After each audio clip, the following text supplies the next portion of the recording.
ചേട്ടാ വീണിട്ടും അവിടെ ഭിത്തി പോയി ഇടിച്ചിട്ടും ആരും ഒന്നും മിണ്ടിയില്ല.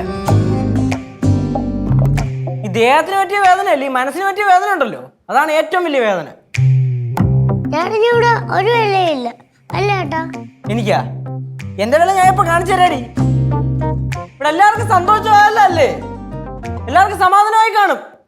5 ദിവസമായിട്ട് ഇവിടെ ഒരു തടിമാടന് വേണ്ടി കിടന്ന് അടി ഉണ്ടാക്കുക. കണ്ടം വഴക്ക്. ചേട്ടനാണ് പോലും ചേട്ടായി. ചേട്ടാ മഴ നിർത്ത്. നീ മിണ്ടായിരിടി. കേശുവിന് 15 വയസ്സായിട്ടുള്ളൂ. പക്ഷെ കേശുവിടെ 45 വയസ്സുള്ള ആൾക്കാർ ചെയ്യുന്ന കാര്യങ്ങൾ അവർ ചെയ്തിട്ടുണ്ട്. അതാരും മറക്കണ്ട. എടാ കേശുവേ, നിന്റെ വിഷമം എനിക്ക് മനസ്സിലായി. പോട്ടെ, നീ വീണല്ലേ, സാരില്ല മക്കളെ. കേശുവേടാ പോട്ടടാ. ചേച്ചി മിണ്ടരുത്. അവിടത്തെ കുഴപ്പത്തമ്മയുടെ വാക്കും കേട്ടോണ്ട് ഇവിടെ ബാക്കിയുള്ളവന്റെ പിടലേക്കാണ് വന്ന് കയറുന്നത്. കേശുവേ, അമ്മ മിണ്ടരുത്. ഇന്ന് കേച്ച് പറയാനുള്ള മൊത്തം പറഞ്ഞിട്ടേ അടങ്ങും. അവനിരുന്ന് പറയട്ടെ. അമ്മ വന്നേ വാ. നീ പറ. ആര് വേണേലും പൊക്കോ, പക്ഷേ ഇന്ന് കേസ് മൊത്തം പറഞ്ഞിരിക്കും. ആ വന്നല്ലേ എടോ, ഇയാൾ എന്നെ പിടിച്ച് തള്ളിയല്ലേ? ഒന്നെങ്കിൽ ഇയാൾ ബാംഗ്ലൂർ വിട്ടോ, അല്ലെങ്കിൽ കല്യാണം കഴിച്ചോ, അല്ലാതെ ഈ വീട്ടിൽ നിൽക്കാൻ പറ്റൂല. ഇറക്കി വിടിഞ്ഞായി. ഇല്ല അച്ഛാ, ഇന്ന് പറയാനുള്ള മൊത്തം ഞാൻ പറയട്ടെ. പോവും നിക്കണ നോക്കച്ചാ, കല്ലുപോലെ നിക്കണ്. പോണാ വേണ്ട, കേച്ചു പറഞ്ഞ ഇവിടെ അല്ലെങ്കിൽ ആർക്കും കേൾക്കാൻ വയ്യല്ലോ. ഞാൻ കേൾക്കാം, ചേട്ടൻ പറഞ്ഞു. നീ പോടി ഞാഞ്ഞൂളെ. ഞാൻ പോകുന്നില്ല. അച്ഛാ, അച്ഛനൊരു കുഴപ്പമുണ്ട്. അച്ഛൻ വിചാരിക്കുന്നത് മാത്രമേ ഇവിടെ നടക്കുള്ളൂ. അത് ശരിയല്ല. സമ്മതിച്ചടേ, വിട്ടുകളാ. വിട്ടുകളയില്ല അച്ഛാ. ഇവിടെ ഇന്ന് ഈ പ്രശ്നം ഒരു ആറുതി കണ്ടിട്ട് ഞാൻ അടങ്ങും. 5 ദിവസമായിട്ട് 10ാം ക്ലാസ്സിൽ പഠിക്കുന്ന ഒരുത്തനാണ്. ഇവിടുത്തെ അടി കാരണം ഒരക്ഷരം പഠിക്കാൻ പറ്റിയിട്ടില്ല എനിക്ക്. ഈ കിടന്ന് ബാലോണ്ടാക്കാൻ നേരത്തെ നിനക്ക് പഠിച്ചോട്ടെ ചക്ക? ഇല്ല, പറ്റൂല.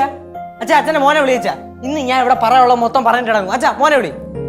ലച്ചേ, ഇങ്ങോട്ട് വന്നേ. അവനെ ഇളകിയ നിൽക്കുക. എടാ കേശു, നിനക്ക് പറയാനുള്ള പറഞ്ഞോ, പക്ഷെ 2 മിനിറ്റ് കൊണ്ട് പറഞ്ഞു തീർത്തോണം. ഇല്ലമ്മ, ഇന്ന് കേശുവിന് പറയാനുള്ളത് മണിക്കൂറുകളോളം നീണ്ടു നിൽക്കും. ആ കേശു എടാ, ഞാൻ പറയും. ലച്ചേ വാ പോര്. അച്ഛാ വിളിയച്ചാ, അച്ഛന്റെ മോനെ വിളി. എടാ മക്കളെ കേശു, അച്ഛൻ ഇത് മനഃപൂർവ്വം ഉണ്ടാക്കിയ വിഷയമല്ല. അവൻ കല്യാണം കഴിക്കണം ആഗ്രഹിച്ച്, പക്ഷെ അവൻ കേട്ടില്ല. അവൻ അനുഭവിച്ചിട്ട് അവൻ നന്നാവൂല. എവിടെ അച്ഛന്റെ മോൻ കൂട്ടിക്കയറി വിളിച്ചാ? പ്രശ്നം തുടങ്ങിയിട്ട് ഞാൻ കാരണം ഇവിടെ ആർക്കും ഒരു പ്രശ്നമില്ല. താൻ കാരണമാണ് പ്രശ്നം. ഞാൻ കാരണോ? പിന്നല്ലാതെ പോയി കെട്ടടോ പോടോ. യേശു, നീ അതിരടക്കണ്ടാ. ഇന്ന് ഞാൻ കുറച്ച് ഓവറാവും. കാരണമേ കുടുംബക്കാരെ മൊത്തം ഇട്ട് ചുറ്റിക്കുന്ന ആളല്ലേ, കുറച്ച് കേക്കാം. എടാ കേശു, ഇനി നിങ്ങൾ തമ്മിൽ അടി വെക്ക്. അങ്ങനെ എന്തെങ്കിലും സംഭവിച്ച കേശു, ആ ചെറുക്കനെ തൊട്ടുപോലെ തൊട്ട ഞാൻ തടികളയും. ആ അച്ഛാ, അത്രയൊന്നും വേണ്ട കേട്ടാ. നേരത്തെ ഞാൻ അടുക്കള വീണപ്പോ ഒന്നും കണ്ടില്ലല്ലേ. ചേട്ടാ മതി, ചേട്ടന് വിലയുണ്ട്. ബാ, കാലുമടക്കി അടി വെച്ചെന്നോണ്ടല്ലേ. ഇതോട് ചോറാ. അച്ഛാ, അച്ഛൻ എന്താണ് വേണ്ടത്? അച്ഛന്റെ മോന്റെ കല്യാണം കാണണം. ഈ ചേട്ടന്റെ കല്യാണം കാണാൻ പറ്റുമെന്ന് എനിക്ക് തോന്നുന്നില്ല. അച്ഛന് വേണ്ടി ഞാൻ കേട്ടാ ഒരു 6 വർഷം 6 വർഷം കാത്തിരി.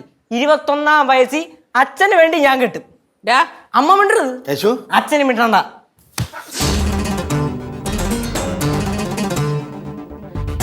ബാ, ഇനി പോവാ.